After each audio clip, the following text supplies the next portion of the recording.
What can one say about 2022? A weird year which started really well with people thinking, great, coming out of COVID lockdowns, property markets seemed to be in a good place. If you were in sales, that's for sure, and you were an estate agent. But the skids were put under that pretty quickly with Putin invading Ukraine, and an awful lot of the problems we've seen then here in the UK have been down to that. Irritates me when people jump up and down and seem to imply that we're the only people in the world that are facing these problems. Every single developed country in the world is facing these problems. High inflation and high interest rates. It's not unique to the UK. But the clown show that the politicians have been putting on has not helped the economy and has obviously helped propel interest rates up. But they're very much following the world norms, as I said. It just hasn't helped. And I would like to think we've got something approaching some sort of stability there at the moment, but we'll have to wait and see about that.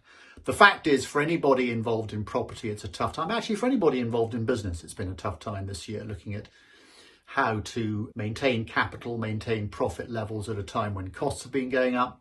And the prop tech industry, which I'm in with Viewber, a lot of that industry has shaken out, and there are not nearly as many players left in that market as there were a year ago. So from that point of view, I think people can rely on the businesses that they come across these days in a way perhaps they couldn't before. But difficult times. One of my bugbears this year has been people in the property market jumping up and down and trying to pretend they know what on earth's going to be happening next year in terms of prices, etc. And what irritates me even more is that some of the people who jump up and down talking about it are populist in nature. They're trying to play people off against each other, and I'm so bored. I've never been someone who's indulged in forecasting, and I've never been someone who's indulged in personal attacks, and I think it's really unnecessary. And I do hope that 2023 perhaps is a year when people think about treating others as they'd like to be treated themselves. It's not too much to ask, and I do think at a time when the world seems to be getting more and more polarised, I'd like to think that we can all pull together. And for a property market, I'd love to see the government perhaps thinking about putting some sort of national housing council or something in place, people who know what they're talking about, who can advise, get off this merry-go-round of housing ministers, of whom I think we've had, 2 or 3 even this year, as part of the 20-odd we've had in the last 17 or 18 years.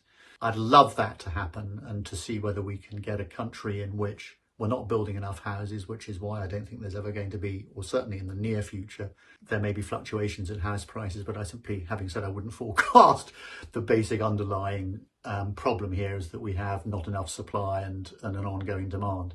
But I think it needs some people who understand what they're on about, take housing out of politics, perhaps look at it as a long-term issue, which it is, and stop subjecting it to the short-term issues that politicians always bring in. But I think my biggest thing for next year, as I said, is treat others as you'd like to be treated yourselves. I think that's the way forward. Anyway, a Merry Christmas to everybody and a very Happy New Year. And thank you to everyone for watching.